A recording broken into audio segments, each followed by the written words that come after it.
Welcome to Livy maths. இன்றைக்கி வந்து exercise 1.1ல் first some வந்து பார்க்க போகிறோம். ஃபஸ்ட்டு ஒரு விஷயம் என்ன கொடுத்துருக்காங்க அப்படின்னா -19/5 lies between the integers dash and டேஷ்னு கொடுத்துருக்காங்க. -19/5 அப்படிங்கிறது எந்த ரெண்டு இன்டீஜர்ஸ்க்கு இடையில வரக்கூடியது அப்படின்னு சொல்லி கேட்டிருக்காங்க. சரிங்களா, இது ஈஸியாக கண்டுபிடிச்சிடலாம். அந்த மைனஸ் சிம்பிளை விட்டுருங்க. ஃபஸ்ட்டு பேலன்ஸ் இருக்கிறத மட்டும் டிவைட் பண்ணி கொடுங்க. 19 5 5 3 சார் என்ன வரும் 15. பேலன்ஸ் 4 இருக்குமா, இங்கே பாயிண்ட் வச்சு 0 சேர்க்கலாமா. 5 8 சார் 40யா, அப்போ இது 0 ஆயிடுச்சு. டேலி ஆயிடுச்சா. நம்ம என்ன கண்டுபிடிச்சிருக்கோம், -19/5 ஈக்குவல் டு -3.8ன்னு கண்டுபிடிச்சிட்டோம். இப்போ மைனஸில் இருந்தால் நமக்கு வந்து நம்பர் லைன் பொதுவாகவே தெரியும்ல, 0 அங்கிட்டு வர்றது எல்லாமே என்னவாக இருக்கும், பாசிட்டிவாக இருக்கும். ஓகேவா. அதே லெஃப்ட் சைடு வர்றதெல்லாம் என்னவாக இருக்கும், நெகட்டிவாக இருக்கும். ஓகேவா. இப்போ -3.8 அப்படின்னா -4க்கும் -3க்கும் இடையில தானே வரும். -3.1 -3.2 -3.3லேருந்து -3.9 வரைக்கும் என்ன, -4க்கும் -3க்கும் இடையில தான் இருக்கும். அப்போ -3.8 வந்து எதுக்கு இடையில வருது, -4க்கும் -3க்கும் இடையில வருது. அவ்வளோதான், ரொம்ப சிம்பிள். கொடுத்துருக்கதை அப்படியே டிவைட் பண்ணணும். அந்த சிம்பிள் அப்படியே போட்டாச்சு. சிம்பிளை மறந்துடக்கூடாது. சிம்பிளை மறந்தாலே அப்படியே மாறி போயிடும், ஆன்சர் மறக்கக்கூடாது. அப்போ -3க்கும் -4க்கும் இடையில வருதுன்னு சொல்லி நம்ம கண்டுபிடிச்சிட்டோம். அவ்வளோதான் ஃபஸ்ட்டு சம்மு. நெக்ஸ்ட்டு செகண்ட் சம்மில் வந்து என்ன கொடுத்துருக்காங்கன்னா, the decimal form of the rational number 15/-4 is அப்படின்னு சொல்லி கேட்டிருக்காங்க. ஒரு ரேஷனல் நம்பர் கொடுத்துட்டு அதை வந்து நம்ம டெசிமல் நம்பராக வந்து டெசிமல் ஃபார்மில் மாற்ற சொல்லியிருக்காங்க. சரிங்களா. ஃபஸ்ட்டு என்ன கொடுத்துருக்காங்க, 15/-4ன்னு கொடுத்துருக்காங்களா. இது ஃபஸ்ட்டு எப்போவுமே கொடுத்துருக்கிறது ஸ்டாண்டர்ட் ஃபார்மில் மாற்றிக்கணும். சரியா. ஸ்டாண்டர்ட் ஃபார்ம் அப்படின்னா கீழே இருக்கக்கூடிய மைனஸை வந்து மைனஸ் இல்லாமல் ப்ளஸ்ஸாக மாற்றக்கூடியது. சரியா. அப்போ என்ன பண்ணலாம், பொதுவாகவே என்ன பண்ணலாம், இதோட என்ன பண்ணலாம், டிவைட் பை -1 போடுங்க. அதே மாதிரி இங்கேயும் டிவைட் பை -1. அப்போ கேன்சல் ஆகுமா. 15/-1 டிவைட் பை -4 டிவைட் பை -1னா மைனஸ் கேன்சல் ஆயிரும். இங்கே மேலே வந்து என்னவாகும், -15/-4ன்னு வந்துடும். ரொம்ப சிம்பிள். பொதுவாக 15/-4 இருந்துச்சுன்னா இந்த மைனஸ் பொதுவாகவே மேலே போட்டுக்கலாம். அவ்வளோதான். இந்த அளவுக்குலாம் போட்டு கண்டுபிடிக்கணும் இல்லை, சும்மா ஒரு ஸ்டெப்புக்காண்டி உங்களுக்கு சொன்னேன். 15/-4னா இந்த மைனஸ் கீழே இருக்கிறது ஒன்று தான், மேலே இருக்கிறதும் ஒன்று தான். -15/4 இருக்கா, இது டெசிமல் ஃபார்மில் கொண்டு வரணும்னா என்ன பண்ணலாம், டிவைட் பண்ணி கொடுக்கலாமா. 15 4 சிம்பிள் எப்போவுமே தேவையில்லை, இருக்கக்கூடிய அந்த ரேஷனல் நம்பர் அதை மட்டும் ஃபஸ்ட் டிவைட் பண்ணாலே போதும். அப்போ 4 3 சார் 12. பேலன்ஸ் எத்தனை வரும், 3. பாயிண்ட் வச்சு 0 சேர்த்துக்கலாமா. 4 7 சார் 28. பேலன்ஸ் 2. 0 சேர்த்துக்கலாமா.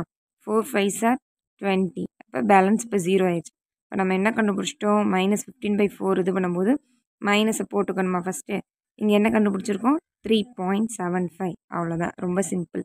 கீழே டினாமினேட்டரில் மைனஸ் வந்தால் அதை மேலே இருக்குது நியூமரேட்டரில் இருக்குன்னே வச்சுக்கலாம்.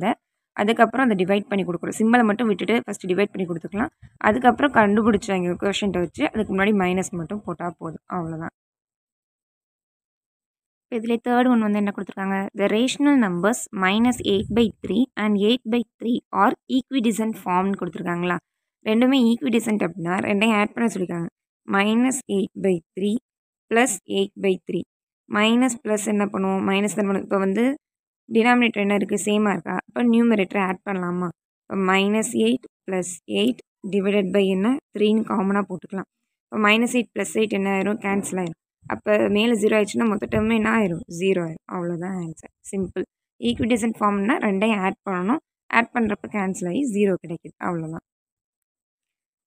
நெக்ஸ்ட்டு இப்போ ஃபோர்த் ஒன் வந்து பார்த்தோம்னா, the next rational number in the sequence -15/24 + 20/-32 -25/40 is டேஷ்னு கொடுத்துருக்காங்க. என்ன அப்படின்னா ஒரு சீக்வன்ஸ் மாதிரி கொடுத்துட்டாங்க. ரேஷனல் நம்பரே ஒரு சீக்வன்ஸாக கொடுத்துட்டு அதுக்கு அடுத்து என்ன வரும், நெக்ஸ்ட் ரேஷனல் நம்பர் என்ன வரும்னு கண்டுபிடிக்க வச்சுருக்காங்க.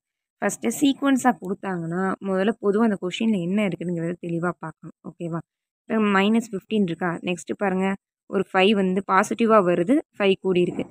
நெக்ஸ்ட் பாருங்கள் திரும்ப மைனஸ்ன்னு வந்திருக்கு, சைன் வந்து சேஞ்ச் ஆகிருக்கு, 5 வந்து இன்க்ரீஸ் ஆகிருக்கு.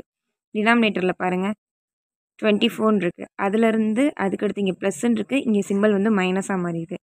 அதுக்கடுத்து பாருங்கள் இங்கே ப்ளஸ். அப்போ சிம்பிள் வந்து ஆல்டர்னேட்டாக வருது. இப்போ இங்கே மைனஸ் வந்திருக்கு, இங்கே ப்ளஸ் வந்திருக்கு, இங்கே மைனஸ் வந்திருக்கு. அப்போ அடுத்தது சிம்பிள் என்ன தான் வரும், ப்ளஸ் தான் வரும். சரியா. 5 5 தான் கூடியிருக்கு. 15க்கு அடுத்து 25 கூடியிருக்கு, அதுக்கடுத்து ஒரு 5 கூடியிருக்கு, அதுக்கடுத்து ஒரு 5 கூடினா என்ன வரும், 30. ஓகேவா. இப்போ 30 போடலாம். இப்போ டிவைடட் பை இங்கே ப்ளஸ் இருக்குது, நெக்ஸ்ட் மைனஸ் வருது, அதுக்கடுத்து ப்ளஸ், அப்போ அதுக்கடுத்து என்ன தான் வரும்? மைனஸ் தான் வரும். ஏன்னா ஆல்டர்னேட்டாக தான் வருது. நெக்ஸ்ட் இங்கே 24 இருக்குது, இங்கே 32 இருக்குது. ரெண்டுக்கும் இடையில என்ன டிஃப்ரென்ஸ் இருக்குது? 8 டிஃப்ரென்ஸ் இருக்குது. ரெண்டுக்கும் இடையில 8 டிஃப்ரென்ஸ் வருதா? நெக்ஸ்ட் இது ரெண்டுக்கும் பாருங்கள், அதே மாதிரி 8 டிஃப்ரென்ஸ் வருது. அப்போ அடுத்து வரக்கூடிய நம்பர்லையும் என்னவாக தான் இருக்கும்? 8 தான் டிஃப்ரென்ஸாக இருக்கும். இப்போ 40யோட 8 கூட்டினா அடுத்தது கிடச்சிருமா? இப்போ என்ன வரும்? 48. அவ்வளோதான். ரொம்ப சிம்பிளானது. சீக்வன்ஸுன்னு சொல்லிட்டாலே அதில் ஏதாவது ஒத்துமை இருக்கும்.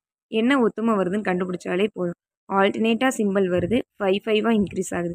கீழேயும் ஆல்டர்னேட்டாக சிம்பிள் வருது, 8 இன்க்ரீஸ் ஆகுது. அவ்வளோதான். ரொம்ப சிம்பிளான கான்செப்ட். நெக்ஸ்ட்டு 5th ஒன் என்ன கொடுத்துருக்காங்கன்னா, the standard form of 58 divided by -78 is டேஷ்னு கொடுத்துருக்காங்க. ஸ்டாண்டர்ட் ஃபார்ம் தான் கண்டுபிடிக்க வச்சுருக்காங்க, ஒரு ரேஷனல் நம்பர் கொடுத்து. ஸ்டாண்டர்ட் ஃபார்ம்னா ஃபஸ்ட்டு என்ன பண்ணணும்? டினாமினேட்டர் வந்து பாசிட்டிவாக இருக்கணும். அப்புறம் நியூமரேட்டருக்கும் டினாமினேட்டருக்கும் காமன் ஃபேக்டர் ஒன்றா இருக்கணும். இதுதான் அதனுடைய கான்செப்ட். இப்போ ஃபஸ்ட்டு மைனஸை மாற்றணுமா? ரெண்டுலேயும் காமன் ஃபேக்டர் ஃபஸ்ட்டு என்ன வருது? 2 வருதா? அப்போ 2வால் டிவைட் பண்ணி கொடுக்கலாம். 58 டிவைடட் பை 2, அதே மாதிரி -78 டிவைட் 2. இப்போ என்ன பண்ணலாம்? இந்த ஒவ்வொன்றா டிவைட் ஃபார்மில் போடலாமா? -78 டிவைடட் பை -2ஆல் பண்ணணும். மைனஸால் பண்ணாதான் என்ன ஆகும்? டினாமினேட்டர் வந்து ப்ளஸ் ஆகும். அதை மறந்துடக்கூடாது. அப்போ மைனஸ் போடணும். -2 -2ன்னு போகிறோம். ரெண்டுக்கும் காமன் ஃபேக்டர் 2 தான். ஆனால் டினாமினேட்டர் பாசிட்டிவாக மாற்றணும்னா என்ன போடணும்? -2ன்னு போடணும் ரெண்டு இடத்துலையும். அப்போ minus minus cancel. 2 1s are 2, 2 3s are 6, balance 1, 2 9s are 18. இங்கே மேலே உள்ள கேன்சல் பண்ணலாமா? 2 1s are 2, 2 2s are 4, balance 1, 2 9s are 18. அப்போ பேலன்ஸ் அப்படியே எழுதலாமா? இங்கே மேலே வந்து மைனஸ் வரும். -29 டிவைட் பை இங்கே பாசிட்டிவாக மாறிடுச்சு 39. அவ்வளோதான். சிம்பிள், முடிஞ்சிச்சு. ஸ்டாண்டர்ட் ஃபார்ம்னா டினாமினேட்டர் பாசிட்டிவாக இருக்கணும், ரெண்டுக்கும் காமன் ஃபேக்டர் ஒன்றா வர மாதிரி இது பண்ணும். இங்கே பாருங்கள், டினாமினேட்டர் பாசிட்டிவாக மாற்றிட்டோம், ரெண்டுக்கும் காமன் ஃபேக்டர் இப்போ என்ன இருக்குது? 1 தான் இருக்குது. அவ்வளோதான். ரொம்ப சிம்பிளான கான்செப்ட் எல்லாமே. கான்செப்ட் தெரிஞ்சாலே போதும், எந்த நம்பர்ஸ் மாற்றி கொடுத்தாலும் நம்ம போட்டுடலாம். நம்ம சேனலை லைக் பண்ணுங்கப்பா, சப்ஸ்கிரைப் பண்ணுங்கள், மறக்காமல் பெல் ஐக்கானை ப்ரெஸ் பண்ணிடுங்க.